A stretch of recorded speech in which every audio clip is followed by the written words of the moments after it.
2 baskets of figs. What a story. Just to review real quick, there are 6 stories here from the book of Jeremiah. The first one, which is called Broken Pot, kind of tells what God is doing through this entire time.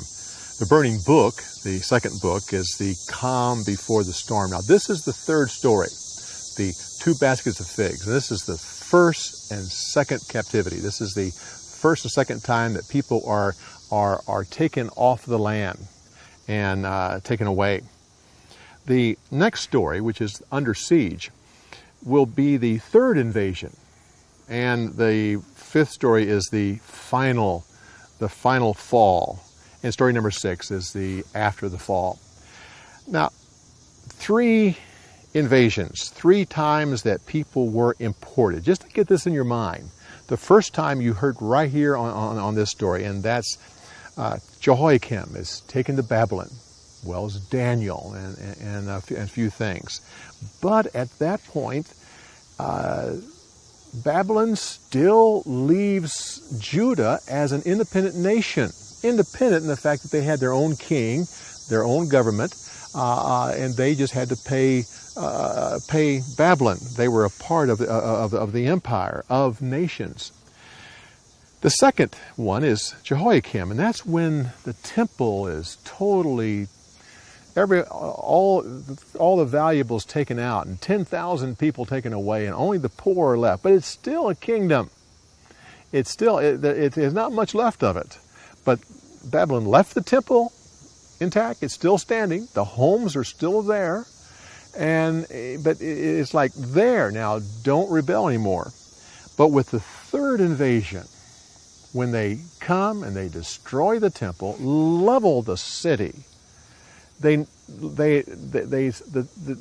nation ceases to be a kingdom, ceases to be a nation. It's now a province, and it has a governor. So that's the progression that we are going through, is the total dismantling of this nation, so that it ceased to exist except in the mind of God and in prophecy. Well, Jehoiachin becomes king when he's 18 years old, and now he's the son. Now, when you read Chronicles and Kings, you read that he was a brother of Jehoiakim, and that Zebediah was also a brother. Well, actually, and in Kings it says son and uncle.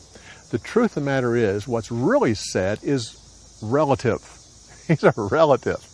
The translators, the people who translate it, try to help us to understand, and some feel that it was a brother, others it's a son, uncle, but it's actually relatives. And you say, well, what they're trying to do is judge how old people were, and that this ought to be a son or this ought to be an uncle.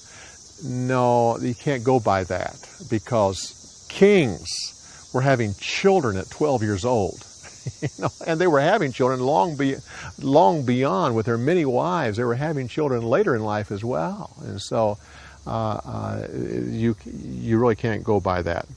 Just to point out the 2 reasons in Scripture, Paul points it out very clearly, 2 reasons for this captivity. One is the sins of Manasseh.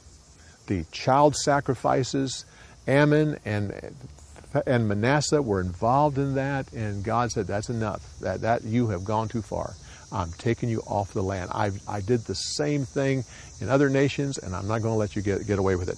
But also, the 70 years. The second reason is that the people of Judah violated the laws of God in how they treated the land. They were to let the land rest every 7th year, and they didn't do it. There was no crop rotation. There was no resting the land. They just farmed it year after year. And 490 years went by. God says, okay, I'm going to give the land its Sabbath. And we're going to do it all at once. And so that's why we have 70 years, so that the land will get its Sabbath of one every 7 years for 490 years.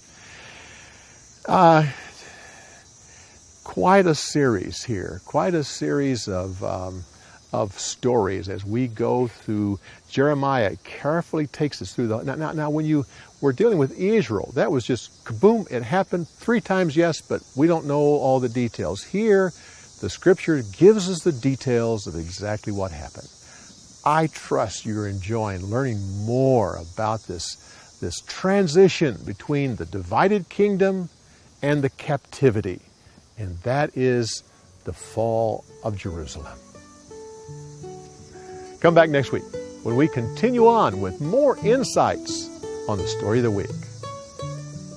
We'll see you next week.